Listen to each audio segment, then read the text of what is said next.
I'm Michael O'Reilly, the chairman of the Town of Monroe Planning and Zoning Commission. It's October the 20th, 2022. It is 7 p.m. And we will hereby commence the regular meeting of the Planning and Zoning Commission. If you'll all stand and join me in the Pledge of Allegiance. I pledge allegiance to the flag of the United States of America and to the republic for which it stands, one nation, under God, indivisible, with liberty and justice for all. Thank you. Next, we'll call the roll, starting on my right. Dominic Smirgalito, alternate. Ryan Condon, Commissioner. Leanne Ambrosi, Commissioner. Bruno Maini, Commissioner. Nicole Lupo, Commissioner, alternate. Rick Schultz, Town Planner. Sarah? Sarah Stroud, Recording Secretary. Okay, and we have to seat one alternate tonight. Per the order, it'd be Dominic Nietzsche, but he's not here, so it goes to Nicole. All right, so Nicole, you'll be seated tonight. Next is general public participation. If anyone is here from the public that'd like to address the commission on any issue or aspect of anything that's not before us tonight, this is the time to do so. Anyone in the House like to address the commission, please raise your hand. A lot of people here. Right here, go ahead, in the front row. Just identify yourself by giving your name and address. I'm Mary Alex Citrano, 165 Vertical Road, Gregory Citrano. Yes, thank you. So we wanted to just talk about the 143 Vertical Road, the application for the multi-use. Is that going to be talked about tonight? You're going to talk about it tonight. Right. So you'll have time to speak once we bring it up. Oh, okay. This is public hearing's got to open. People that have something to say that is not going to be discussed tonight. Did you have something in the back? I'm not sure if my matter will be discussed tonight or not. Oh, it is. It is. It is, yeah. It is, yeah. Right. Anyone online that has any matters to discuss or issues to be brought before the commission? Seeing none, then we'll move on. We're going to rearrange public hearing a little bit tonight. We're going to start with the second public hearing on the agenda.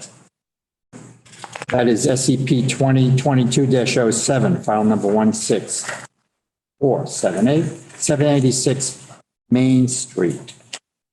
I think this, Nope. we'll go ahead and read All right. notices. Planning and Zoning Commission, Monroe, Connecticut, notice of public hearing in accordance with CGS 8-7D. A public hearing will be held on Thursday, October 20th, 2022 at 7 p.m. or soon thereafter via hybrid Zoom meeting and in-person attendees located at Monroe Town Hall. SCP 2022-07, file number 1647A, 786 Main Street, special exception permit for proposed construction of 8,400 square foot warehouse located at 786 Main Street, I-2 District, Assessor Map 093, Lot 048, Edgerton Incorporated, owner and applicant. Notice was published twice in Voices on Wednesday, October 5th and Wednesday, October 12th. Thank you. Commissioner Condon. Rick, do you have the exhibits? Yes, Mr. Chairman, we have two. Exhibit number 1, certified mail receipts, and exhibit number 2, town engineer comments dated October 3rd, 2022. That is all, Mr. Chairman. Thank you. And for the applicant, just step up and identify yourself.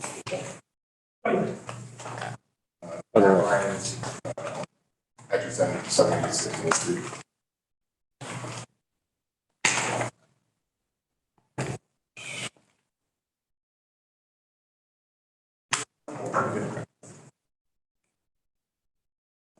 Okay. All right, so we're proposing to construct a 8,400 square foot metal warehouse on the back of the property. We've been in Monroe for 66 years. We have experienced considerable growth in the organization over the last 7 or 8 years. to our existing office. It's about 13,000 square feet, much of which is warehouse and storage and some sheet metal fabrication. And to construct this warehouse on the back of the property so that we can move all storage, equipment and parts and materials, as well as our sheet metal fabrication.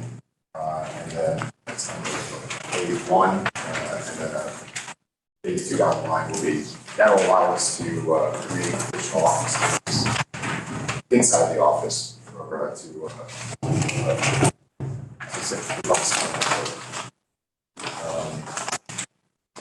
that's the warehouse, very simple.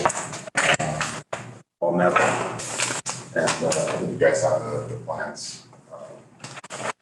Pat, can you show the engineering drawings? So this is the existing building here, and this is where we're proposing to build the house.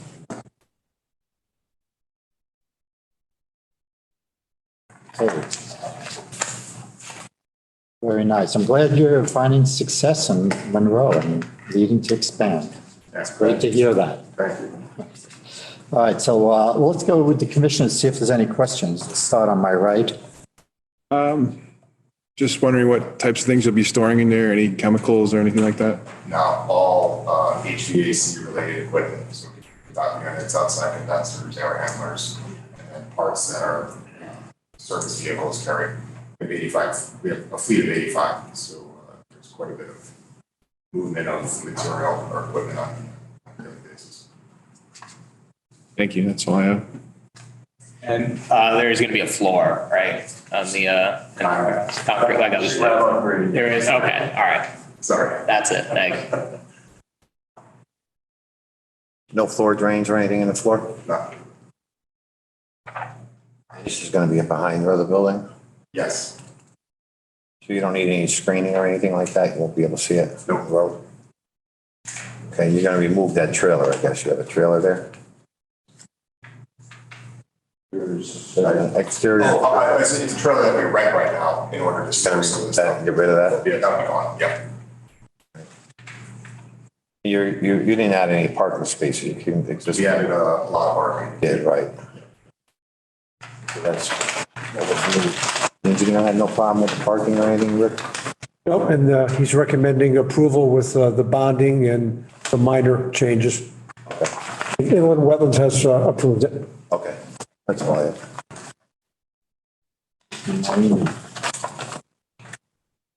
That'll be fine. I'm good. Yeah, no questions. I mirror Mike. Thank you for staying in Monroe and continuing to build.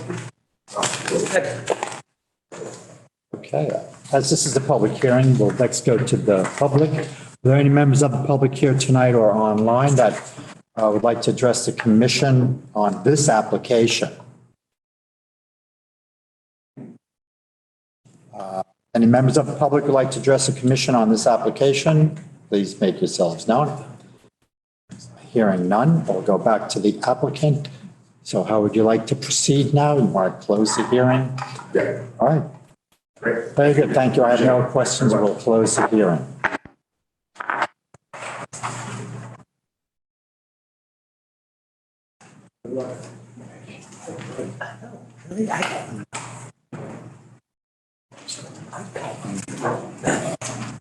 Do you want to go next or are they ready? The item number one's ready. Ready? All right. All right, then we'll move along with our next public hearing, which is SCP 2022-06, file number 1646A, 143 Purdy Hill Road, also known as 378 Spring Hill Road. This is a continuation, so we will just have new exhibits, Rick. That is correct, Mr. Chairman. For engineer folks, I apologize and thank you for accommodating us. Coming from Fairfield to Monroe, you'd think you were going from Midtown Manhattan to the Bronx. So there was an accident on 95. I apologize for the delay. Ray, let me just do the exhibits.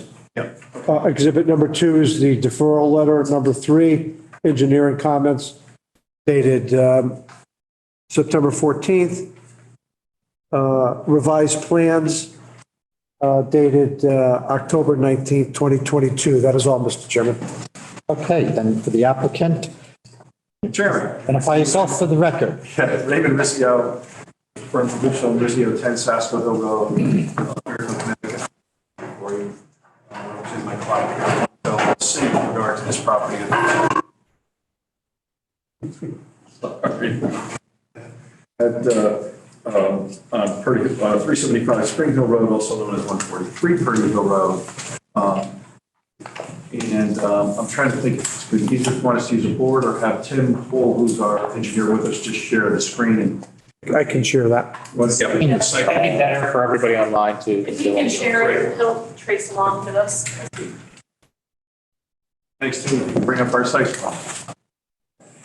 Trading is about a big, limited office retail zone. It's on the corner of Purdy Hill Road, Route 111, backs up to the Spring Hill Road, which I believe there may be a process of going through the rear portion of that, as there's a project going on directly to the south. But our entrance will be on Purdy Hill Road, basically across from the Walgreens. We feel this will go a long way to completing the four corners of Purdy Hill Road. I'll talk to you about a little bit later on, our engineer will talk to you about, is that we've gone great lengths in dealing with the engineering comments to accommodate your future Route 111 corridor plan. So that we'll be able to leave. We have to actually go to ZBA in between this, so we'll ask you to leave this open at the end of the night, because one of the engineering comments was to please provide enough room on Purdy Hill Road. So the future plan is to expand Purdy Hill Road so that there be a third lane. So we would dedicate a portion of our property to the town. But to do that, we would need a setback variance. This is to accommodate all the town's requests. We'll be before the ZBA, I believe on November 1st, and hopefully with that approval, we'll be able to conclude our presentation with you tonight. Is Tim all set? Because I made him host. What's that? Is Tim all set to proceed? Because I made him. Tim is all set. Oh, there he is. Pull for site plan. Thank you. Okay, so this is the property. As you can see it, it's the vacant property. You'll see this is on the corner, the southern corner of Purdy Hill Road and Route 111. What you see toward the bottom, as you see that cul-de-sac, that, believe it or not, is the unimproved, that's a portion of Spring Hill Road, directly across from what would be a Goodwill, the post office on the corner, Walgreens across the street. This is about an 1.5-acre piece of property on the corner. And what we plan on doing, now, Tim, if you can bring the site plan up. Site plan is to build a 5,325 square foot retail building. This will house, we currently have leases, nice to say, with Chipotle, Jersey Mike's, and we have a number of interested parties in the balance of the 1,500 square feet. So there'll be a drive-through lane that'll queue up 11 people, 11 cars, and then there'll be 58 parking spaces to accommodate more than, which satisfies your parking requirement. One thing I will point out to you is you can look along the Purdy Hill section, you'll see 3 shaded parking spaces. Those shaded parking spaces up top will be for curbside relief. Now, one of the things it's interesting with Chipotle, which is different than Commission, I know has struggled with some portions with regard to some drive-throughs, how they're accommodated. The interesting thing about Chipotle is pickup only. So there's no order boards. You basically make your order in on an app, you drive up, you wait for your order, you pick it up. If your order's not ready, they put you over to the curbside pickup, and then they walk your order out. Typically, I've done, I can't tell you, hundreds of drive-throughs throughout the state of Connecticut, and the biggest issue usually becomes the ordering. And people sitting there, and you think they drive up and know what they want, and they sit there for 5 minutes and figure out, as if they're looking at a restaurant menu. In this instance, you do not get into the drive-through lane.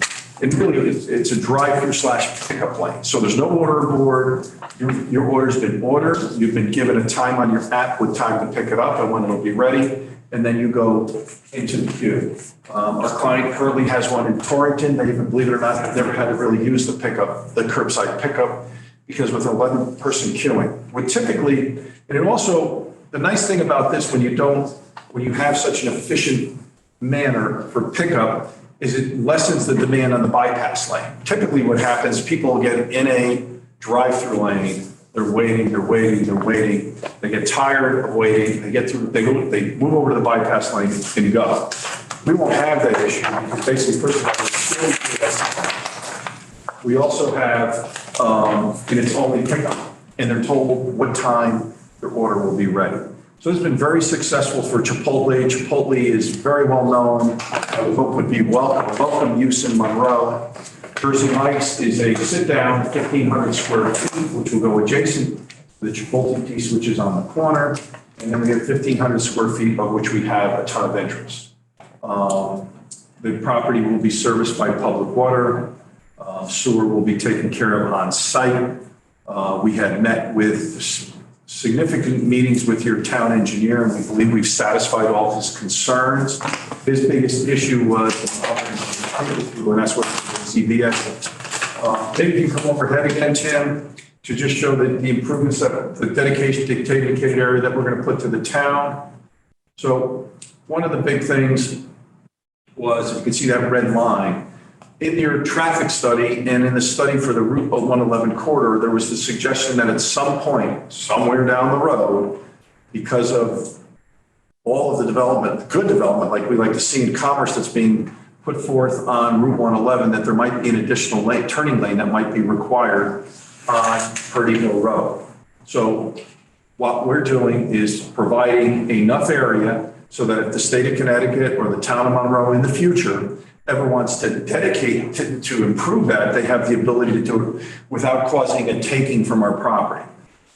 We're doing this all in advance based on your study. It wasn't necessary, but we said we want to work with the town. We don't want to get in a situation where down the road, you folks feel you need that extra lane and now you got to come to us and condemn a portion of our property and pay us for it. Basically, you'll be getting it free in accordance with this application. We've been to architectural review. And that was passed unanimously. I'd like to bring our architect up now. Doug, if you could come up and take the commission through the architectural plans. And then I'll have our engineer go through the engineering process. Like I said, it's a pretty straightforward application. So if you can take them through, identify yourself. Yes, my name is Doug Bruner. I'm with the firm of BKA Architects. We're in Rockland, Massachusetts. We're the architect of record on the project. So I'm going to start at the upper left corner there. That's the side that fronts on Purdy Hill Road. We have a mixture of materials, starting with a red brick base and as well as some vertical elements for each of the pilasters. It's framing a dark bronze storefront system, clear glass for all the retail tenants. And it's capped by a metal awning, same material pretty much throughout the entire plaza. We varied the material at the top signage bands from a textured ethos on the left and the right side. And then it's capped with a contemporary in the middle there, we actually changed the material to a hardy board, so it's more of a linear element as opposed to the textured ethos. On the left side is the drive-through, and it's a vertical batten material, either wood or metal. It's up in the air, but that is pretty much what that is. Can you scroll over to the right elevation, please? No, okay. No. So this is the side that's on the elevation that was on the left, the far right side of it. This is the corner, turning the corner. This is the tenant that has not been determined yet. So we basically just showed a couple of punched out windows for retail use or whatever use would be, as well as a continuous brick band up to the bottom of the ethos material. And we varied the material also with the texture on the left and the right, as well as in the middle where the hardy board, and then awnings over those windows. Can you go to the lower left, please? So this is the rear of the building. This is actually where the roof drains off of. It's a flat roof essentially with a built-up parapet that's you're seeing on the Purdy Hill side. And it slopes down to a horizontal gutter that runs along the entirety of the building. and it's collected by downspouts that go into a stormwater system. This is pretty much where the egress is for each of the tenants. So that's what those three doors are denoting. And the material is the textured ethos. And on the right side, you see the drive-through. And you scroll over to the right, please. So this is the Chipotle drive aisle side, continuing with the textured ethos as it wraps the corner until it reaches the drive-through, where you get the vertical battens, which is the metal panel. And then, of course, the red curtains corner there too. All the storefronts are dark bronze and they're glazing. Any questions you may have? I have questions. Yes. Are we in question We mode? can question him. We can question him? What is facing, what's facing Pretty Hill Road? The upper left elevation, right there. That's gonna face Pretty Hill. Correct. And what's facing 111? The drive-through side, which is the lower right corner. So when I stand on, so I'm looking at this building from 111, that's what I see? Yes, that's the drive-through side. Really? Yeah. Yes. Yeah. We saw that. Yeah, that's not gonna fly. I mean, we had that issue with Dunkin' We Donuts. had the issue with Dunkin' Donuts. Is it on 111 or is there property in between it and 111? There's 100 feet in between. Is it gonna be screened? See, let's go back to the site plan so you can see, there'll be screening on that side, a screen from the cars. You have to go to the site plan. We say the 111 side, it's really more, if you look at that. Yeah. See that circle? That's the abandoned part of Spring Hill Road. So the only part that you'll see from 111, if you now flip back to the architecturals, will be the front, basically the front third where the drive-through window in that side window is. Everything else basically fronts up against the old Spring Hill Road, which in my understanding is in the process of there's a request for abandonment of that portion of the road. And that, so although we say facing 111, it really doesn't face 111. It'll be heavily landscaped so that you don't see the cars to the side, but the property really fronts on Spring. Go back to the bird's eye. site plan. Bird's eye view, yeah. What's that? The bird's eye view, the aerial. Yeah. Should show that. And let's go to the aerial if you can. So you see, we have very little of our property fronts on 111. When you take basically the building sits back, I want to say 100 feet. So our building starts. So bring down your little arrow. Our building starts even further back, almost, if you look at this, within the circle of the cul-de-sac. So if you look at this from here, the building sits, I'm sorry, you have your plans, and the building sits halfway into the cul-de-sac on Spring Hill Road. Right, but that's not where its arrow is. No, his arrow's got to go back. The building sits halfway into, what's that? It's well beyond. Correct, that's what I'm saying. The Tim? Maybe we lost them, that's fine. Yeah. If you look at your plans and you look at where the cul-de-sac is. Can we pull up the actual plans? You can see the cul-de-sac on there. Pull the site plan. So you pull the site plan up and see where the cul-de-sac ends and where the building begins. So when you finally come to basically the end of the drive-through is where you start to be visible from Route 111. All that is going to be Actual angle. area is going to be heavily landscaped. So when you say you have frontage on 111, it's basically area within the setback or this non-buildable area of 111. Right, I understand that. But to stay consistent with when we said stuff with Dunkin' Donuts, we have to stick, just because we said one thing with Dunkin' Donuts, we're not going to change our mind because you guys are here now. So it's got to be, it's not different. It's going to stay consistent throughout. It's different. Dunkin' Donuts was right on 111. This is. Right, but this is not. You're still going to have some part of this building that's going to be visible. The only part you're going to see from 111, believe it or not, is as you come south on 111, you're going to see the Purdy Hill front elevation. Well, you're going to see the Purdy Hill and you're going to see the left side of the building. About you're not going to see that. You're not going to screen that whole place so you can't see it. No, but look at the angle you're coming in. No, I understand. If you look over there, you're gonna be able to see. If you're driving, you're not screening the whole front of that building. There's no way you're gonna do that. What for?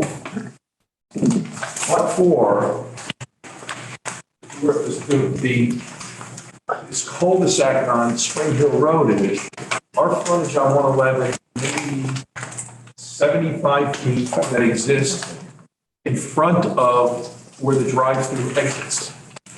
That is all, so if that gets abandoned, that's all going to be just a landscaped area. We do not have technical, it's a very awkward spot. What we plan on doing is landscaping the heck out of that area so that you don't see the drive-through. And as you come, you got to remember, if you look how far 111 is, you've got a 50-foot, 75-foot trolley across that raised. Then we have a setback, then we have 2 lanes. So this really does not sit on 111 at all, but for we have some frontage that is adjacent to the parking. So the part that we see has, but what I'm saying is the part that we do see, because you will see some of it, there's just no way around it. You won't see it coming from the south. You only see it coming from the north, and basically as it faces Pretty Hill Road. And we're going to landscape because it's really the only place to put the driveway. Where's your sign going to be? Signage going to be on, Tim, can you bring up the signage? Just where is it? Right there. Right there, okay. Basically. So that's gonna almost block the building from the people on Can 111. you bring up the landscape plan? Sure. Because if they're driving that way, that sign's gonna be in the way. They're not even gonna see It's not that big. See where the The land. sign looks very big. That was gonna be one of my questions. Signage could be consistent with your It regs. looks, okay, it looks tall. It's It's not gonna be that big. how tall? You have a landscape. Signs are small, dude. It's fine. It's an 18-foot sign. Yeah. You're allowing 18-foot signs? Like, can you blow that up a little bit? That's what I'm saying. The sign's big. It's gonna be like with a big Y sign. That's gonna be blocking the building. You're allowing an 18-foot sign? That's a story and a half. You're not gonna see the corner of your building. Rick, we allow 18-foot signs? Rick, I'm going to get that right. that's a story and a half. Were you going to go over this later, the landscape? Or- We'll have an engineer take you through, the architect take you through. I'm sure Tim has the signage information. We have a picture of the sign. Here's the sign. There's a picture, yeah. There. Look tall to me.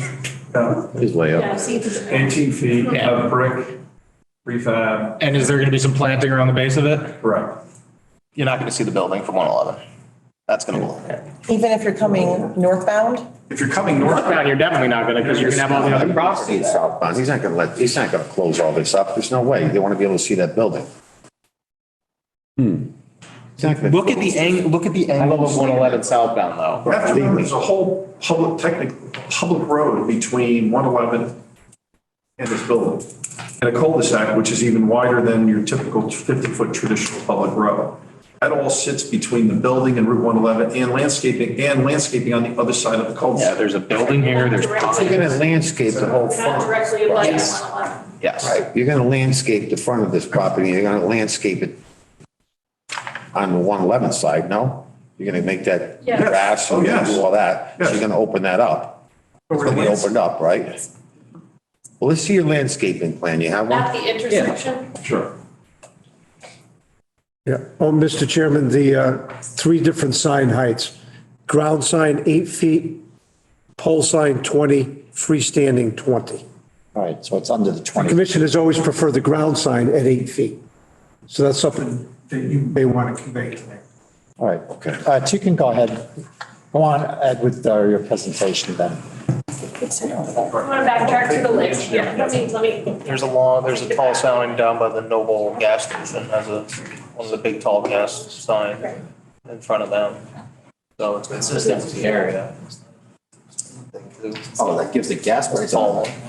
Walgreens has a Oh, small yeah, sign. Walgreens and Goodwill have monument signs. Yeah, those are nice looking. But then, yeah, down at Noble, down the road, we did approve a tall one, and it is in the regulations, so I really don't. Go ahead. Okay, very good. Good evening. My name is Kimberly Mazlick, and I'm an engineer with BL Companies in Hartford, Connecticut. And Tim Pool is another designing engineer on this project. And I'm gonna actually have him take you right back to the layout plan, and we'll go through everything in some detail. So although Attorney Ruzio stole most of my thunder on this, you can see, again, driveway off of Purdy Hill Road. It comes in directly across from the Walgreens. There's complete circulation around all sides of the building, which is great for emergency access as well. Truck turning movements for deliveries are all made on site. And we, again, have the I'm going to say quote drive-through, but it is really a pickup window. It's not McDonald's where you're sitting at the ordering, thinking about what you want, and then trying to find payment methods. So it's relatively quick of a pickup. And although we have 11 spots, we anticipate more like 4 based on just what we have seen historically. The dumpsters are located in the bottom left corner. They're fully enclosed. We have a loading area on the bottom right that we've hatched out, but again, any deliveries, everything's off hours for that. And all of these are designed to meet the regulations, the minimum requirements for the parking space sizes, as well as the drive. Tim, you want to go to?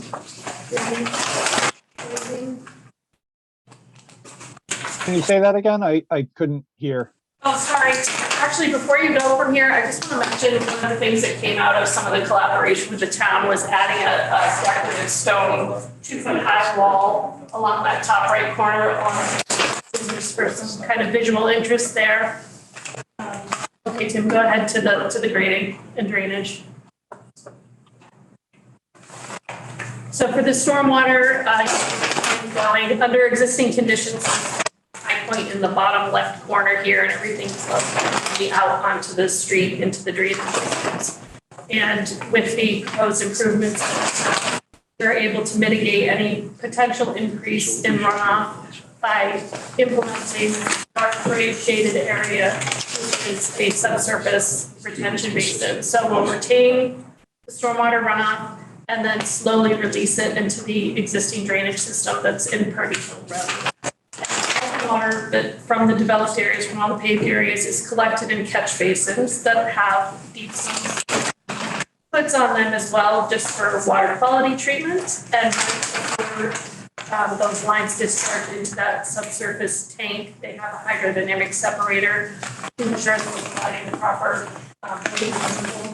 that's required.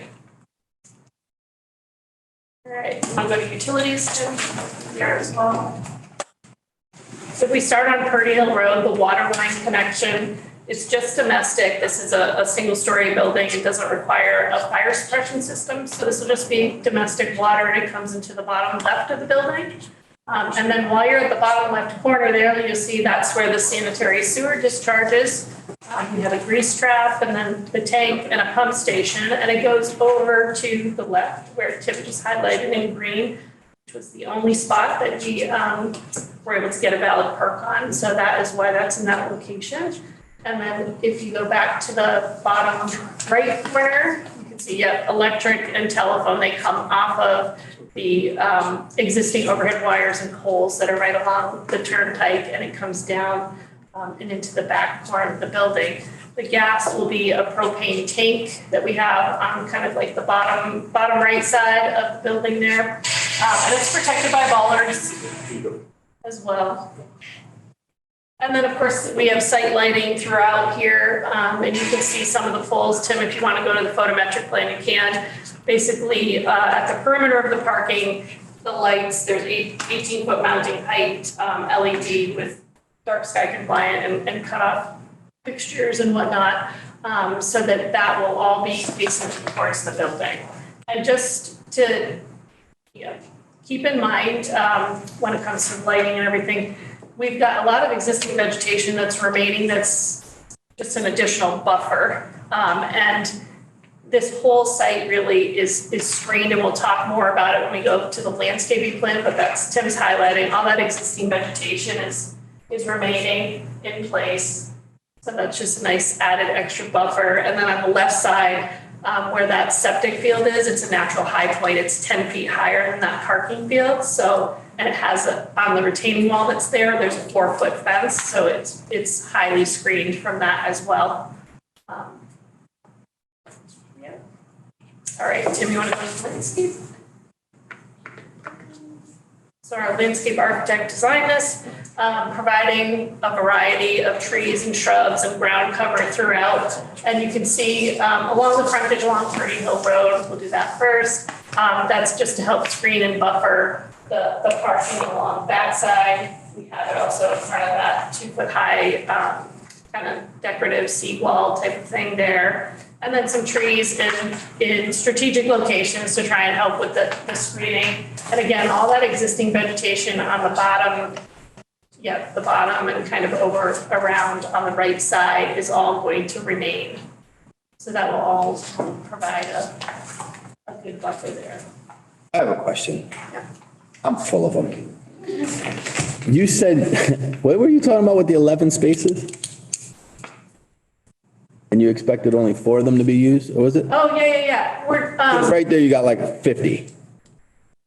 So for actual parking spaces, we have 58, and that's not including what's in this queue lane here. So right there's 11. 9 of those sit at the window and behind, and then there's those 3 spaces directly if your order is not correct. I was just saying that historically, this applicant has done another facility, and because of the type of drive-through it is, which is not your typical, let's say McDonald's, it's not a drive-through, it's a pickup window. It's typically what you would see with when you go to pharmacies, you're not ordering anything at the window, it's a pickup. Correct. I get You're that. not even paying, so you're really just picking it up. So it's different. So what are you gonna do with the other 60 spaces?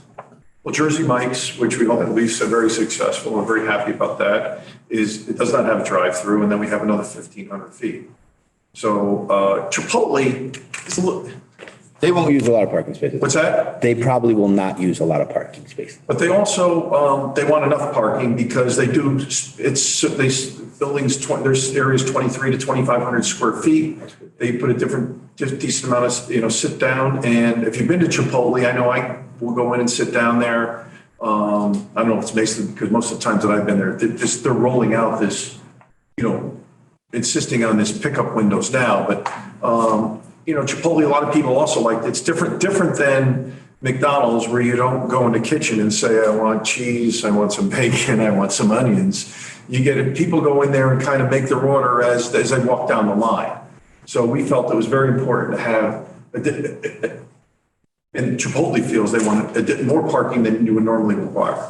It just meets the requirement. You have 57.2 required by your zoning ordinance, and we have 58, so we're not over parking. The difference is. That's for staffing And potentially whatever that other unit ends up going to. Yeah, and roughly, so for example, I do a lot of the McDonald's zoning across the state.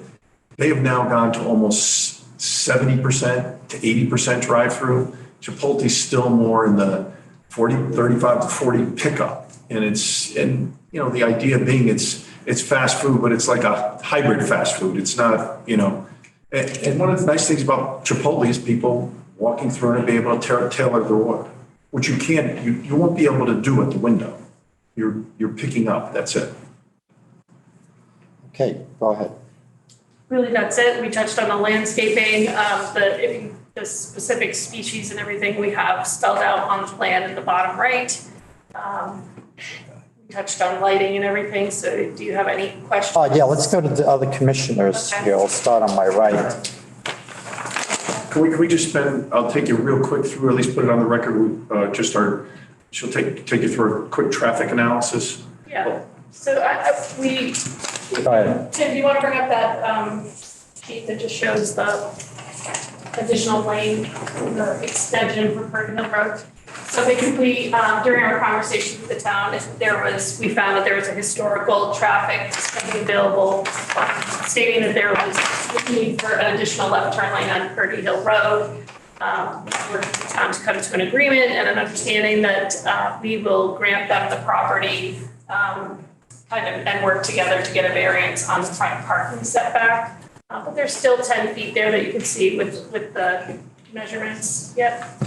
And based on the proposed uses that we have, the traffic counts, the trip generation based on ITE is estimated to be 46 trips per peak hour on Saturday, and it's lower than that in the middle of the week. So very small generator, and shouldn't have a big impact on this area. Out of control, basically. Is that just for that one use? That's for all three. All three use? Yeah. Okay.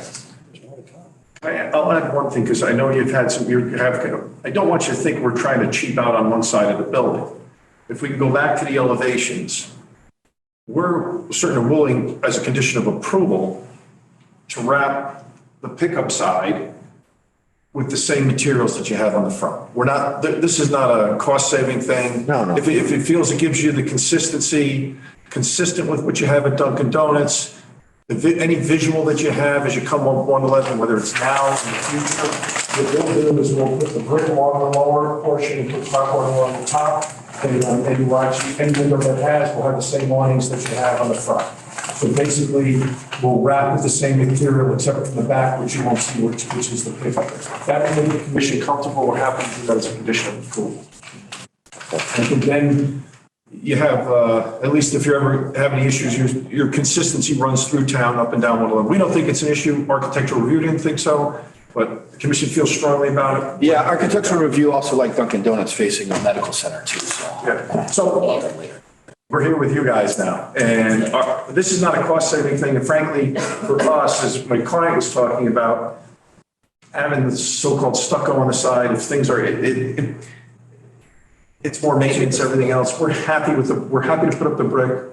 We're happy to put up the awnings and put the clapboard on the top. So basically, our Route 111, so from called Route 111 side will match the front, the materials that wrap the front of the building. Right. If that would make the commission comfortable. Yes. Then I think it's a lot. We had Dunkin' Donuts put signage Yeah. on the side facing 111, so just to stick, if you wanted to, you could technically pop another Chipotle sign on that Right. side. Am I wrong? Well, no. Well, I mean, if we're staying consistent with what we did with Dunkin' Donuts. I get our story straight too. They also took signage off of the side facing the medical building and putting it on the other side because you're limited in signage space. I think with our sign that's in front, and given the fact that this. Not asking for signage. Only in front of the I think if you go with cul-de-sac, the brick, it looks I think we have adequate signage, but we will do, just in case there's any, who knows? All the landscaping gets wiped out. Somebody comes by and says someday, what the hell did you do with that side of the building? This side of the building will wrap the same materials that you have on the front. If that would make the commission more comfortable, happy to do that as a condition of approval. I could speak for myself and that would make me. All right, let's go to the other commissioners then. Are you through with the general presentation? Oh, my God. All right, then go right ahead. Starting, Yeah, I agree with the wrapping and the building, the same, the side and the front. But also the Spring Hill Road, if it does get abandoned, that area, that cul-de-sac, what, do you have any plans for that? Is that you're going to? Well, half of, by law, half of it would go to us, and then Lorraine Tartaglia, we think they have some plans possibly for a Starbucks, that my understanding is, that they would get the other half. We would, that the pavement would go away in abandoned in landscape. It would probably provide us maybe some additional drainage, but there's nothing would change except that the pavement would go away and it'd be drained in landscape. Well, that was my main question. You'll see that. I don't think that's even come before you guys for an 824 referral yet. It has been approved. It's recommended. All right, so that went to the town council. So that has to go through council. Our project operates independent of that. Should we get the benefit of getting half of that property, we will remove the asphalt and landscape. That was going to be my main part. We'd like to tie into the catch basin, the rest will be grass. Yeah. Well, nicer. That was my question. okay. No questions. What kind of screening do you have behind this building for that property that connects to behind it? The existing vegetation is remaining all along that back. And there, I understand, on that side, the back If side. you let's go to the overhead. I think it's a heavily treed area. Are you saying the left side? So That house is. Where, the back side where the Yeah, right there. property, there's a building Yeah. there. those trees that, Those trees are in effect, south of the cul-de-sac would all remain in effect. Right. There's So you kind of won't like be a- able to see from that people's property, the back of that building. You would be able to. So you need to do some screening back there. I would suggest a fence. Fence is fine too. It lasts forever. Yeah. Happy as a condition. Yeah, I want to screen it. That's fine. We put it, we would Screen it. I don't see anything here in your landscape plan. We agree to put a 6-foot fence with privacy slats and also arborvitae. And then how about no sidewalks? There's town engineers requested sidewalks. Right. Sidewalks, you want. They're not on there, are It they? doesn't, if they're doing the roadway widening, it doesn't make sense to do that now. See, now we're pushing for sidewalks on this commission. And so I would like to see some kind of plan of some kind of sidewalk that's going to be. We would have no problem putting the And sidewalks. work it out with it. I'm just saying because everybody said sidewalks go nowhere. Now we made, across the street has sidewalks, the other side's got sidewalks. We have no problem as a condition. So it's, yeah, so, okay. That's all. That's all I got. Okay, Commissioner Mayne, did you finish before? We have more. Good right now. All right. I'll have more later. Very well. No, the sidewalk, I agree with the sidewalk, and thank you for wrapping.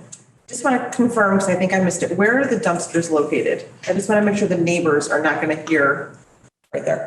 Okay. They're enclosed dumpsters. Yeah. And where's the closest house compared to that?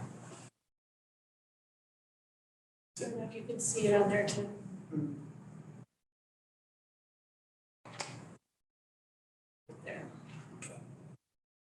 Yeah, so I just circled the dumpster enclosures here with the red pen here. And the closest house I highlighted here in yellow. Yeah. That is about 100 feet away, and there is the existing tree stand between the dumpster enclosure and that house. And those enclosures are they are solid, completely enclosed, so they will not see the dumpsters at all. Do you have an enclosure exhibit for the dumpster enclosures? Yes, I have to find the detail sheet for that, but yes, it is Fence and arborvitae that we're having. trash enclosure. So it's on a concrete pad, and we have an enclosure that runs all the way around, and then there's a gate on the front side. And then here's a side view. And Commissioner Brooks, with your request of adding a fence along, there'll also then be a fence along the property line with arborvitae. So Okay. I don't, and you specify the site, 16 feet arborvitae would be fine. That's fine. Do we have an idea of what time? I'm just thinking of the neighbors. I'm glad that they can't see it, but hearing it. Thank you. And the dumping and the backing up and the beeping. That's a great question. What time, what kind of are the hours of operation? What time is the garbage going to come in and out? Gary Uclino is the principal. I'll have him Okay, thank you. take you through the hours. Gary, you go down to Torrington, Connecticut. Typically, well, first of all, the dumpster enclosure will be black. We won't have a cheap, chain link fence. They get destroyed and they get torn down. Like Chipotle's standard enclosure is about $40,000 enclosure.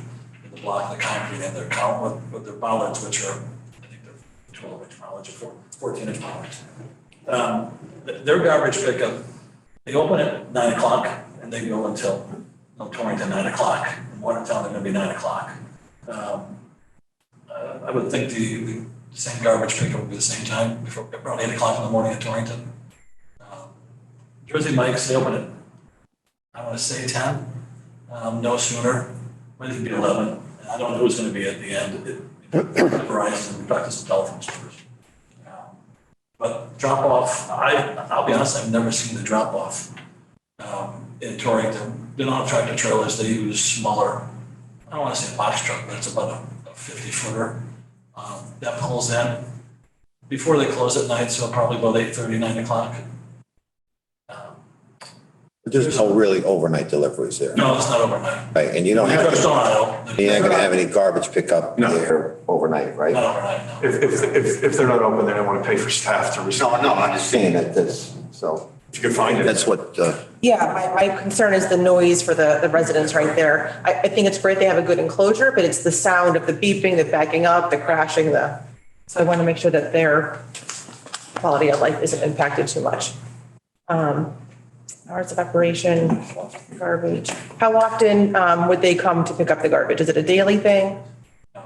It's a big enclosed for Chipotle and Jersey Mike's. Maybe twice a week or something. Okay, and how about deliveries? How often do they usually get deliveries there? Once a week. Once a week. You may get Coca-Cola. The beverage provider pulls up in his truck. He won't go through that area, but he might be twice a week or Frito-Lay, but the regular deliveries, their product is once or twice. And then can I just re-see the view, if I'm driving up Purdy Hill towards 111, what it would look like from those side parking lots? I think I missed that view. The building view? The building, yes, thank you. That would be upper right corner. Upper, right, okay, perfect. Yep. Okay, And that's the scheme that we're So proposing now- for the Right. drive aisle side. okay. For ease of convenience on condition, if you want to condition that the elevation match the Purdy Hill side elevation, so that you have consistency, this side elevation, which is as you drive up Purdy Hill Road, and the 111 elevation will be that's fine. We just want to make it look. Yeah. I got you. Yeah. I hear you loud. So it's not like, and I understand you say the screening and everything like that, but Our job is to make you it's comfortable. on that, what, yeah, I know, but it's on that side of the road. It's not like, you know. I got it. Okay, We're good. all right. And then can we just review the lighting plan? I think that, my concern is really Mr. and Mrs. Sotrano who are here, kind of what the lighting plan is that's going to affect where their house is. I think that's going Same to. one that we were talking. Is that your house? Oh, okay. You want to point out? I'm Greg Sotrano, this is our house Sotrano, so our house is on the left of this property. Oh, right on the left. So this building sits 10 feet below. Yeah, please address the chairman. Can we take a step back? What was your question? That's lighting Right. on the that side of the building. Left side. Okay, so again, the light poles are, Tim circled them in red for you. They all are pointing in, towards the building. And they are dark sky compliant, off shields so that we can really control spillage. There's no spillage on that side. You can see on the numbers, but in any event, there's a 10-foot grade change between the parking lot and that left area over there. It's just going to be naturally vegetated. The septic system is over there, but you won't see the components of that, obviously. So you have the retaining wall and a 4-foot fence on the top of that. So there's a 14-foot screening right there. Zeros all around, I can't. That's zeros, yeah. Zeros on the ends. I looked at the lighting. Other questions? Thank you. All right. Any more questions from the panel? If not, we'll go to the public. If there are any members of the public here today that would like to comment on this application, just raise your hand. I would, sir, thank you. Now it's time. You're up. I'm Greg Sotrano, Mr. Mary Ellen Sotrano. First want to say that, we're going to actually speak. First want to say that we in no way are opposing this. Okay, what's good for the town is great for us. We've lived in the town for a while. So don't want to oppose. However, I do have some concerns, particularly in the area view where you can see our house. There's been no mention of any buffer system. Our driveway is probably about 32 feet. 159 and 165 Purdy Hill Road. So you were talking about the natural vegetation for buffers. That's great during the summertime. In the wintertime, we can see good growth. So the natural vegetation really isn't going to cut it for us at all. So we were hoping that the town would protect us to some degree because, again, don't want to oppose, but we don't want a quality of life effect. We already know that it's definitely going to impact our property value, but again, we can live with that. But quality of life, I don't want to jeopardize, and I don't want. Okay, address the commission. Yeah, we had to address that. I can do that, sure. So we don't really want our quality of life jeopardized. Right. Everything else, very flexible with. So what I'm asking is for you to protect us and you to protect us and do some kind of effective buffer system that is, you'll have noticed that there's a stone wall, 159, then there's a stone wall, and then all this space, and then where you're gonna put the buffer there. I would really like to see the buffer right by our home, or another additional buffer. So that's pretty much all we're asking. We're talking about the traffic. Traffic's gonna be a mess, in my opinion, no matter what you do. But I don't think there's much you can do about that. Just with what was going on, putting in the water, our driveways were backed up. When it gets really busy, our driveway is backed up half the time anyway, when they're late. That's why they're talking about opening up another lane there. Well, I don't know, you guys are the architects. I didn't know if there could be a right turn only on 111. I didn't know if that's an alternative, right turn only. But again, very flexible on that. Our biggest thing is we need a really good buffering system. We are a little concerned about our well, which 159 is right at that borderline, as well as our septic. And I know you're doing the parking lot and all the drainage. I'm wondering if that's going to affect the replenishment of our well water, because normally we seep into the ground and probably pick up for our well. So with all that and the drainage and being carried out through specific decibels, may affect our well. I'm not sure, again, but that is a concern. So it's really well, septic, huge on the buffer, and traffic, I'm pretty much guessing, is going to be a problem. And the only thing I want to say to the commission and Mr. Chairman is that no matter what they're mentioning about the natural vegetation as a buffer, it isn't a buffer. We can see straight through to Goodwill in the wintertime. So that really shouldn't apply in this case at all. So I just wanted to say about the driveway that, you know, it's only one exit entrance as we see on Purdy Hill. Again, the worry that I know the drive-through is pickup only, whatever, but that will block our driveway if there is a line of cars. And then I wonder about the tenant number 3 that we don't know who it is.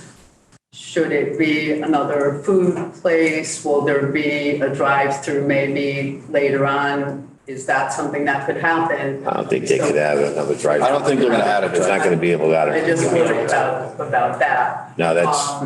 Otherwise, I guess Greg said most of it. Yeah, the thing about because the driveway is there, and then Walgreens driveway is there, and then 111 is there, and I'm going to turn here, and you're going to turn there. So, I mean, I guess you could manage it however engineers do that, or whoever does that. But again, just having that one driveway is a little concern to us because we're a house. So it is a traffic, but very flexible on that. Of course, that's what you guys resolve, really. But it's well accepted concern about and mainly buffer. The lighting, it sounds like they have that covered facing in. And again, what's good for the town works for us too, but we're really asking you to try to protect us with a solid buffer as well as our buffer. That's all we ask. Okay. Thank you. Thank you, guys. Thank you. Is there any other members of the public here tonight that would like to comment on this application? Are there any members of the public online? If there are, please raise your hand.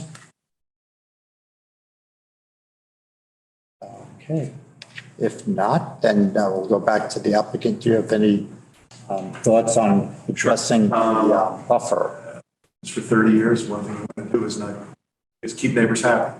Our client would have no problem installing 6-foot fence along the property line with privacy slats. And when you consider that there's a 10-foot drop in grade down to the parking lot, I think it's probably the safest and best way to ensure any type of protection there. With regard to the driveways, we intentionally, as you can see, you can barely see it up at the top. You see the entryway into the Walgreens. We purposely line them up so that you don't have people making awkward turns. So if somebody wants to go from Walgreens, go to Chipotle and leave, it's basically a straight shot across. That was, we talked through about with the engineering and staff. I thought that was really important that these driveways line up and it's not any kind of awkward situation where somebody's pulling out, making a right, making a left, trying to get to one of the driveways. So if you want to grab your Chipotle or Jersey Mike's and then you want to go to the bakery to get something for dessert, it's directly across the street. We've done all we can to keep everybody happy. Like I said, we'll give the adequate screening on both the, let's call it the western portion, which is adjacent to the Chitranos. We'll do the same on the southern portion as requested by Commissioner Lupo. And we will wrap except for the, let's call it the southern elevation, most southern elevation, which is the back of the building. We'll wrap it all with consistent materials throughout so that the building doesn't, to the public, will not have a front technically or a back except for the entrance doors. And I think hopefully that will give you folks the confidence that what you've seen and what's presented will remain in effect. All right, so thank you.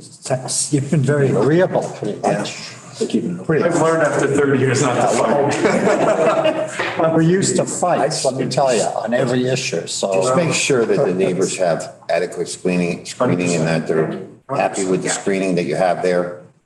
Look, our client's going to own and operate. His intention is not to. No, I understand that. He seems like a reasonable guy. In the event, you want to keep everybody happy. And that's our intention. We weren't, the idea of, was went through architectural review, was not many cost savings. Consistency in the building's fine with us. And we're happy to, we feel other than we need this variance, so you hopefully you'll have to can't vote on it until such time as we get our variance, which we're going to be before ZBA on November 1st. Which is occasioned by a request from the town. I don't see that that's going to be a big issue. Yeah. But it's recommended, Mr. Chairman, keep the hearing open until November 3rd. All right, then we will. And other than that, we're happy to answer any questions. We feel that, but for the variance, we satisfy all the requirements. We've addressed all the engineering concerns. He's had all his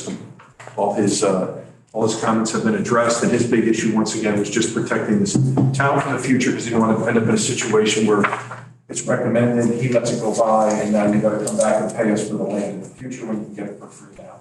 Okay. All right, then we'll see you back next month. Thanks, Rick. This hearing will remain open. Thank you for coming.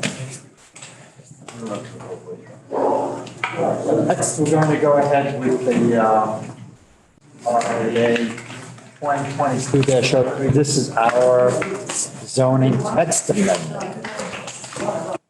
I went through that a bit. I got a reading for it. Oh, you do? Yeah. All right.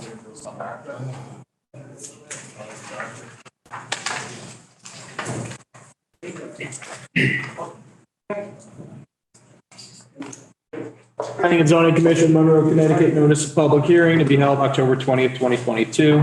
Monroe Planning and Zoning Commission will hold a public hearing on the following text amendment proposed by the commission. Article 6 Supplemental Regulations, Section 6.9, Accessory Dwelling Units Amendments, draft dated 9/26/22 on Thursday, October 20th at 7 p.m. or soon thereafter, via hybrid Zoom meeting with in-person attendees located at Monroe Town Hall.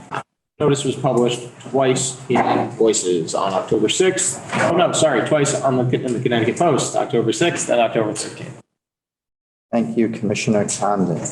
Rick, you have exhibit? Yeah, we have three exhibits, Mr. Chairman. First one is from Naugatuck Valley Council of Governments. Second one is from MetroCog. And the third one is from Southwestern Council of Governments. And that is all, Mr. Chairman. All of the members have a copy of the proposed text amendments. Staff wants to first state that this is an outcome of the state statutes that were recently enacted. The commission, as you know, opted out of the proposals of the state because we have accessory dwelling unit regulations. There were, however, the need to clean up some of the language in our regulations. The commission also was asked to consider detached accessory dwelling units in the RF3, which is the 3-acre zoning. We have the property owner that initiated that in the audience, and I'll probably speak under the public portion. So what I'd like to do is to go through the text amendment that you all have a copy of. We're first starting with renaming the accessory apartments to accessory dwelling units. That's consistent with the state language. And as you know, some towns called it in-law apartments. But the in-law apartment days are over with because that infers a relationship with a family member. And that is no longer allowed under the state statutes. So under standard 6.9.1, paragraph A, we renamed it to accessory dwelling units, eliminating the reference to apartments. B is a new section and reads, detached accessory dwelling units, however, are permitted only in the RF3 district. ADUs in the RF3 district can include the conversion of an existing detached accessory structure or new construction. All other applicable requirements of 6.91 shall be adhered to, meaning the requirements of the internal floor area maximum. And it should be noted that the commission wants to review these proposals in the RF3. So you will review this under site development plan proposal. C paragraph, state of Connecticut has indicated you cannot restrict it under 1,000 square feet. So it got bumped up from 800 to 1,000. In no case shall the floor area exceed 30%. Monroe's original was 25%. Going to the second page, F, an accessory apartment shall contain separate from the principal dwelling unit, kitchen facilities, full bath, and electric panel with separate disconnect, and may contain a separate utility meter. That is an option of them. When it's really family members, like the old in-law apartments, most of the homeowners prefer to keep one utility meter. Do not restrict it to a non-family member. They would be more inclined to have their own separate utility meter. Paragraph G, the provisions of 6.1 of these regs notwithstanding, a minimum of one off-street parking spaces shall be provided for the ADUs. Once again, the state took that away. Monroe standards were 2. As the commission is aware, even these accessory dwelling units, in all likelihood, will have 2 individuals. Most individuals in suburbia have their own car, but the state took that away from us. So we have to be consistent with the state language. Fortunately, Monroe's large lot zoning, driveways are long, and we should be able to accommodate the 2 parking spaces for the principal and the 1 or 2 cars for the accessory dwelling unit. Okay, under F down below, the sanitarian shall review and approve any proposals to establish ADU to assure the premises conforms to the minimum requirements of the public health code for sewage disposal. ADU shall not be required to be served by separate utilities, and shared septic systems shall not be considered community wastewater systems. Once again, the state took away the mandate of a separate septic system for this accessory dwelling unit. It can be shared. The health department will review it as they do right now, just to make sure, A, it's working correctly, and it can accommodate the additional bedroom. And lastly, down below, in the interest of furthering the goals of providing increased affordable housing stock, it is desirable. The state took away the mandatory. So we cannot mandate accessory dwelling units to be affordable, which would mean deed restricted, and they have to record that in the land records. But it's good to put this provision in that it is highly recommended that you consider it as an option, as an affordable housing. So this was precipitated in part by the state changes. The commission opted out because we have regulations. We just needed to tweak it to be in sync with the state language. And we're calling them accessory dwelling units, ADUs. Okay, thank you, Rick. Do any of the commissioners have any questions before we go to the public? All right, we have anyone from the public that would like to address the commission on this tonight? Please come forward and just name and address for the record.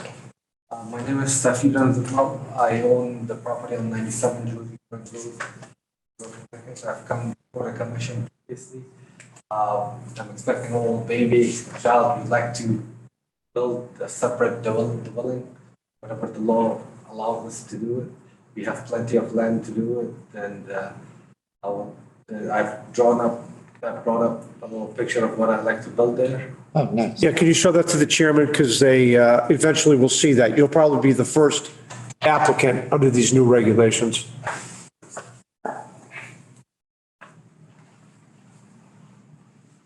Staff has not seen these yet, Mr. Chairman, so hopefully it's something that the commission will feel comfortable with. But you will be reviewing these. Every time. This does not go before the Architectural Review Board. The commission has complete control. Okay.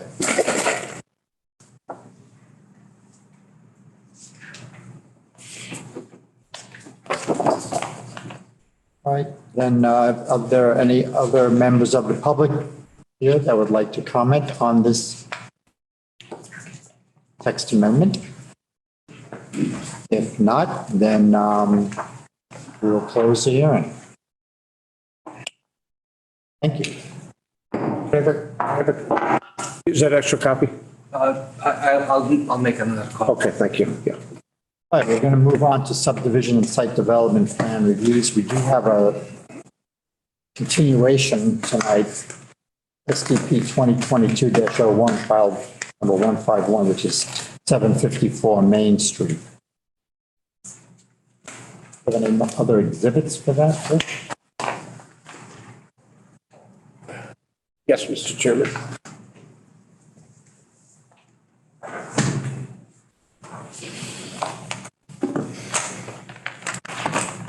We have a letter of extension, Solely Engineering, and the town engineer's report. So this will be continued to the November 3rd meeting. Done with that. Have no presentations? No, nada. All right, that's good. Then we're going to go on to deliberations. So we have two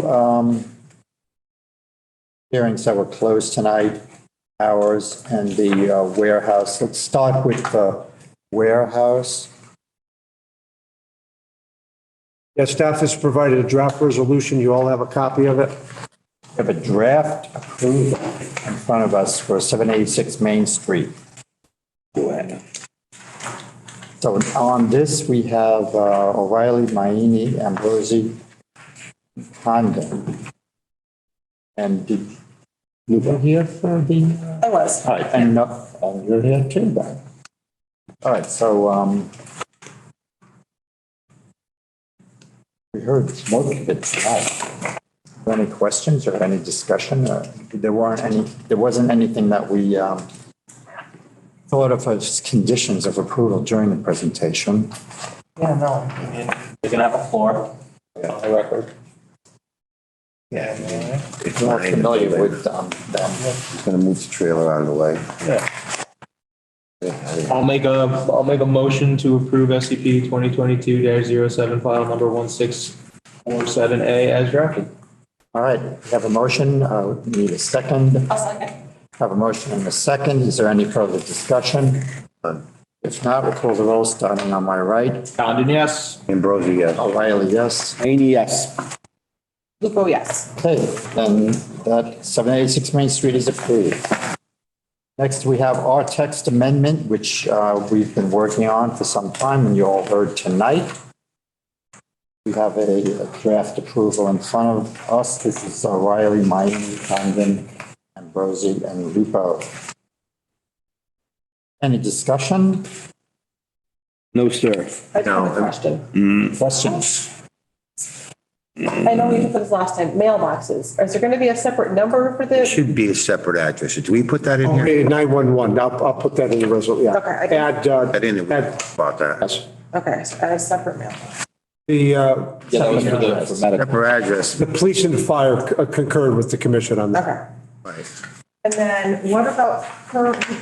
So I'm just saying, I heard a lot of feedback this week about these going in without approval. People are just kind of No, popping in. coming from. they gotta come from.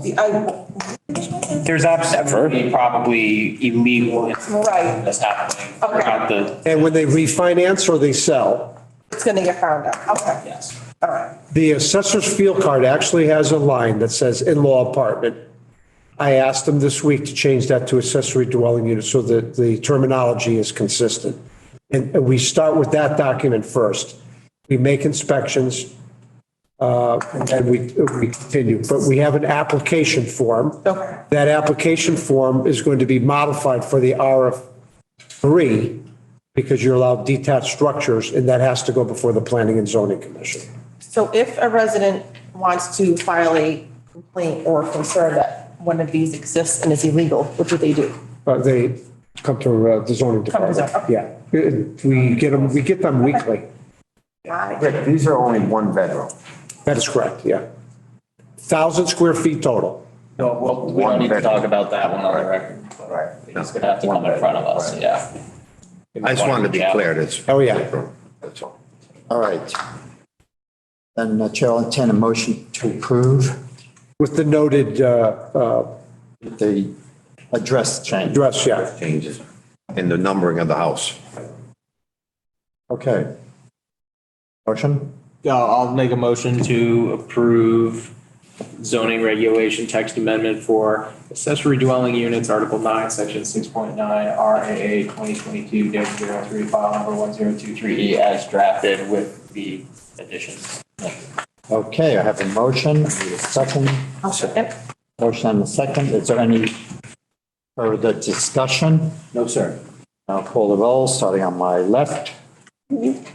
Oh, yes? Mayne, yes. O'Reilly, yes. Rosie, yes. Condon, yes. Okay, motion passes. We have approved. All right, moving along. With our agenda.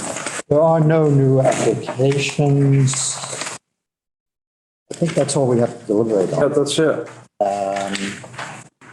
Minutes. Do we have any minutes? Mr. Chairman, Then we have zoning matters, 64 Cambridge Drive, 4 Independence Drive. We have a report from NSAFE.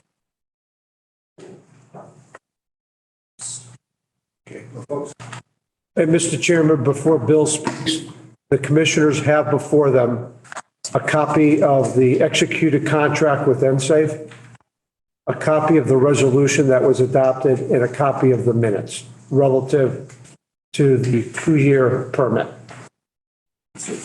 Okay, let me just get mine out.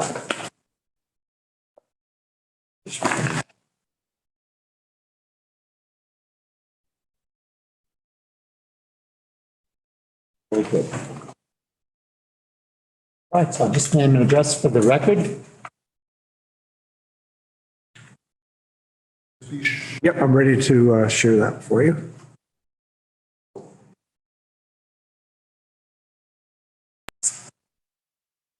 Okay. Yes, name and address for the record. Folks, good evening. Bill Heipel, I'm a licensed environmental professional with safety. And also with us, with me remotely is my NSAFE colleague, Ron McCarthy, who's also an professional. We're both based in Weathersfield, Connecticut. Bill, sorry, make sure you're talking on the mic just so they can hear you on the. With this closer Yeah, that's fine. computer, so I can do both.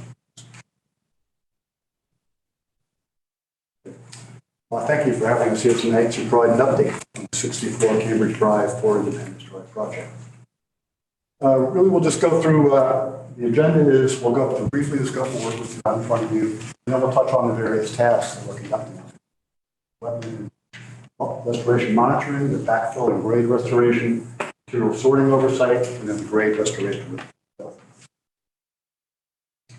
Really first, at the October 6th meeting, there was some confusion about our scope of work. I understand that Rick has just said he distributed copies of that scope of work to you folks. Well, we summarized it here, these are the basic tasks. But the main point to make is that InSafe is working on behalf of the town to observe and document the owner's compliance with the environmentally related conditions of the town approvals, which are based on analytical testing of site materials by the site owner.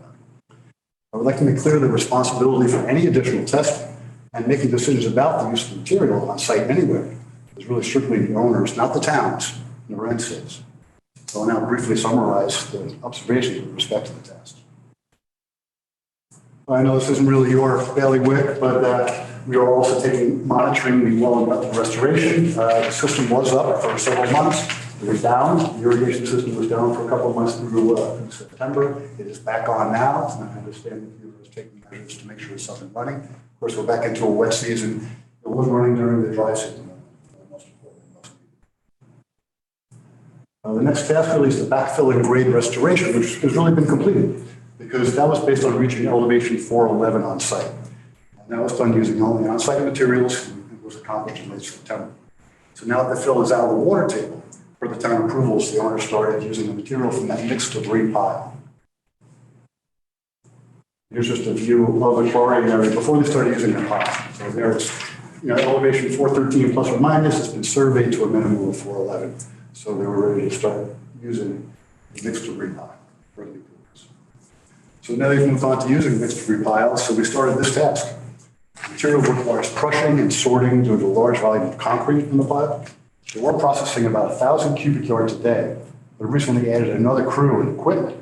And so we'll essentially double the output to about 2,000 cubic yards a day. I understand the owner anticipates finishing the sorting and placing of that material by next April or May. Now there's a process, of course, for managing that pile. And it doesn't end, he's already done testing of the pile. That's established that the testing has been clean. But of course, we're going to continue observing things. So the site personnel will be observing the materials as they're being processed. I'll be on site twice a week, keeping an eye on things. And if anybody observes suspect material, will stop working on that material, notify the owner. We'll then bring his LEP out onto the site. We'll establish a site meeting, and then we can evaluate the material fetus on site. Again, it's really up to the owner to either to remove suspect material or maybe wants to do some testing and get DEP approval on site. So we can test the material, report the results to the town and to InSafe. If the material is identified as polluted soil, as defined in the regulations, in accordance with the permits, the owner can request DEP approval to use the material on site. If the material is approved by DEP, then it will be used on, then they can use it on site. If it's not approved, the owner's got to either remove it from site for disposal or reuse somewhere else in accordance with the regulations. I'll just take you through a few slides of what's been happening on site. So here's October 6th. They really started working into that mixed waste piles, which is over on the right-hand side of this view. Fill elevation is slowly going up as they process the material. October 12th, we're up another couple of feet. You see a little bit more of that pile, but they're working into it pretty quickly. October 14th, fill elevations all the way up to 416, at least on this western part of the site. And on October 18th, so I was out there last 2 days ago. I plan on going out again tomorrow. And this is what they were doing there. The fill elevation required was already up to about 411. And they're digging into that pile. They actually have an excavator sitting on top of what was the top of that pile. They benched it off, so now they can bring in the other excavator, another crusher, and they can sort the material. They may dedicate one to concrete, as I understand. The operations are really the owner and the site personnel. And here's the concrete. They do sort out the concrete for crushing separately from just sorting through and screening the soil. And then we'll move on to the next phase. Really, the next step is to import additional material to the site. That will be done under the material acceptance protocol that was included in the town's approvals. It includes pre-testing the material before delivery to the site and testing on site. So the owner, we understand the protocol, will notify us when they get someone wants to bring fill to the site. They'll be getting the data from the folks who propose to bring the fill to the site. They'll share that with us. We can review that, review all the records that they have, and work with the town and with Mr. Carver to put on the right-hand side just some of the definitions. The approval allows for the use of plain fill. So it includes natural soil, which means nothing's in the soil. includes the rock, stone, sand, gravel, brick, et cetera, that's out there in that pile now. And includes polluted soil, if it's reused in accordance with the remediation standard regulations. So that process is very well established. And I think the team, the town, is in agreement with this process moving forward. So with that, I think we can conclude. And I thank you for your time and attention. Okay, so, Mr. McCarthy, I'm Mr. Heipel. Mr. McCarthy is online. Mr. Heipel? Yes. So I assume that you haven't seen anything out there, any building materials that might be contaminated with asbestos? I've been out there for the past 3 months. I assume you have experience in working in contaminated sites? I do. I'm a licensed environmental professional. I've been doing this kind of work in Connecticut for over 30 years. I've been on site, managing material. I've been on both sides of this. I've been burned once by misuse of soils by others. So I'm very sensitive to the issue. I know it's a very important issue to the state. And I know you've got a good, your approvals have reflected that. And I think the process moving forward reflects that as well. And I assume you'd be able to identify any lead in any kind of building materials that might be on the site, lead paint? Obviously, painted subjects and actually painted objects are not allowed per the acceptance protocol. So you would notice that? I've observed that. I'm certainly aware of lead paint issues. I can't see lead in soil. And some paints may accept, but I haven't seen a lot of painted material like that. The other day I was walking through with the owner and I saw a piece of metal. I said, oh, what's that? Oh, it was a pipe hanger for building demolition. So that's really what I've seen. I've seen some asphalt, which frankly, by the time you grind that, it becomes great for fill, and it's part of the clean fill definition. So there's asphalt, concrete, and those kind of materials. You haven't seen any cans, empty cans, barrels, empty barrels? Trash. Really, honestly, very little trash. There's metal rebar in the concrete, and the occasional metal trash will all be separated and recycled. Okay. All right, well, let's see if the commissioners have any questions. I'll start on my left with the commissioner. No questions. No questions. No, we were under the standing with the Stratford High School that was in there. We were just concerned about what materials were in that debris, because really that Stratford High School wasn't supposed to come here and ended up here. So we were concerned about that, and we were concerned about testing it. And I think most of the other commissioners thought that we would do some testing on it when it was tough to see if there was any lead, asbestos, or anything in the material. And that's what the misunderstanding was at the last meeting. And it was just not me. Most of the commissioners thought the same thing.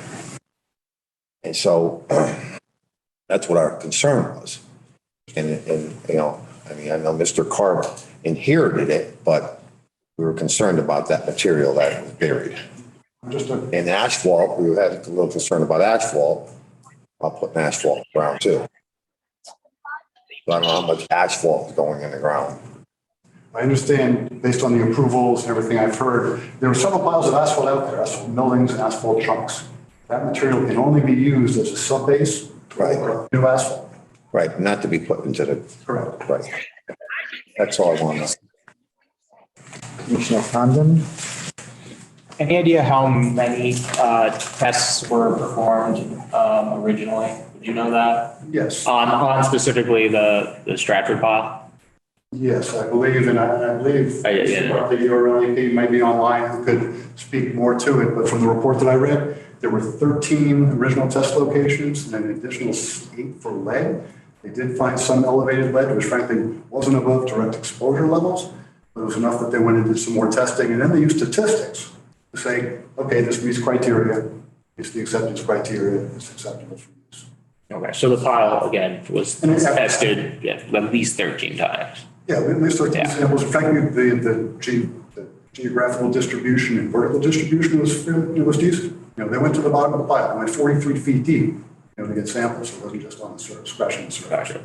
Okay. And now, as it's being moved, you're monitoring, you're looking for anything that might be a concern, and then, if need be, that gets flagged, and then tests do get performed on that if need be.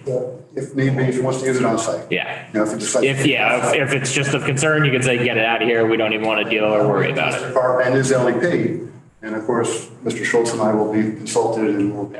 And has there been anything that has been found that you were kind of like, oh, and it's gotten pulled out yet or no? No.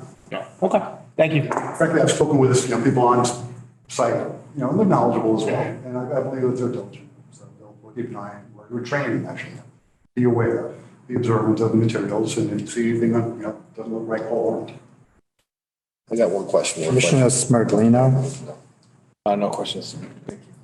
Just one more question. The groundwater monitoring, you've been looking at the groundwater monitoring? I'm sorry? As far as the groundwater being tested? You have the It was results? tested initially, it hasn't been tested, we did one test. That first came on of the production well that is irrigating the wetland. Yeah. So that was just related, it wasn't related to any contaminants or anything, it was just, okay, what kind of water is going up to the wetland? And that was all fine. It was great. And so we haven't tested any groundwater since then, or? No, Arnold's consultant did initially. There were 3 groundwater well testing locations on site. Right. Were those supposed to be done periodically or no? I haven't seen anything like that in the approvals. Okay. All right. I thought wetlands handled that. but- No new materials come in, so you would assume that the groundwater wouldn't have been affected yet. If it were to be affected, I don't right? think that was on us anyway. I think they were. Yeah, wetlands still. I think wetlands But, yeah. Okay, so when will you be back I'll be back on site tomorrow. to us for another report? I'll be glad to come back whenever you'd like me, a couple of weeks or a month. Don't we have scheduled reports? Yes, he does. Reports, then I do written reports. Oh, all right. And I forward those to you electronically. Okay, well, thank you very much. Thank you. Very enlightening. And the site looks good. I want to see that timeline, the video.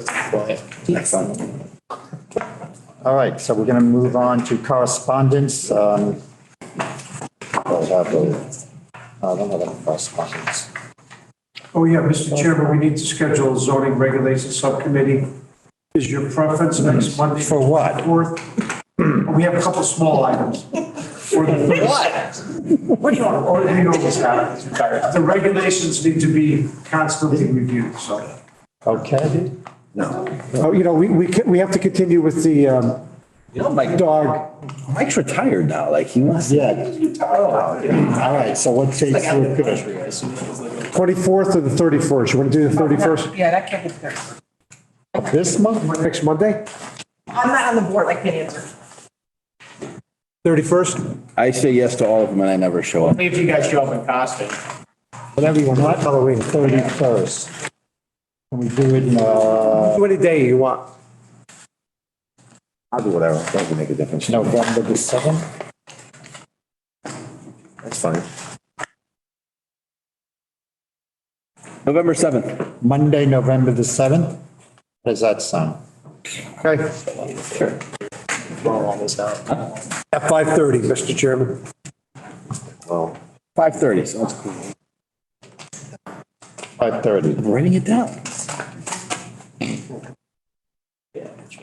All right.